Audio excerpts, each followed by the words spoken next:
जीवात्मा परमात्मा में क्या अंतर होता है? क्योंकि ईश्वर अंश जीव अविनाशी चेतन अमल सहज रूप सुख राशि, ईश्वर का ही अंश जीव होता है। तो जीव लाचार और परमात्मा स्वतंत्र और प्रसन्नता से परिपूर्ण क्यों होते हैं? श्री सीताराम जी महाराज की जय हो।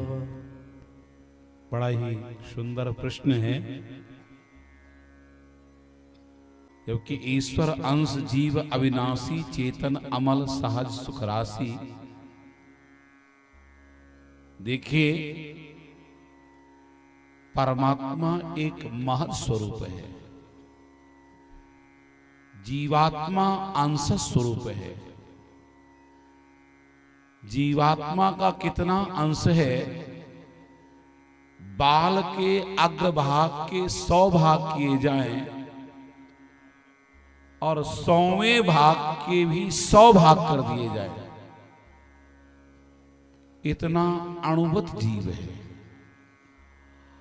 और परमात्मा अणोरणीयान महतो महियान, अणु से अणु होने के बाद भी महान से महान है। किंतु जीवात्मा नहीं। जीवात्मा वैसे ही है जैसे अग्नि और अग्नि की चिनगारी।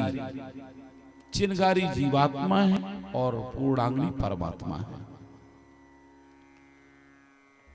अब ये परतंत्र क्यों है? क्योंकि फिरत सदा माया कर प्रेरा, काल कर्म स्वभाव गुण घेरा। ये माया के चक्कर फंस जाता है और परमात्मा माया के बस में नहीं रहता है। वो मायापति बनता, माया का मालिक बनता है। जीवात्मा संसार के भोगों को भोगने लगता है तो बंधन में बंध जाता है, और परमात्मा भोगता नहीं बनता है, इसलिए वो बंधन में नहीं बनता है।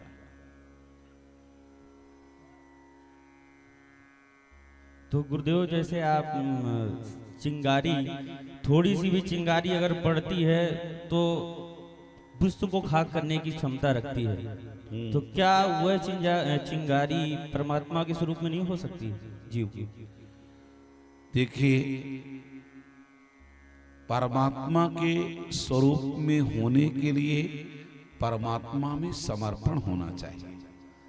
किस तरह से? मदगुण सुति मात्रेण मई सर्व गुहासहे मनोर गतिर अविच्छिन्ना यथा गंगामुसो बुधे।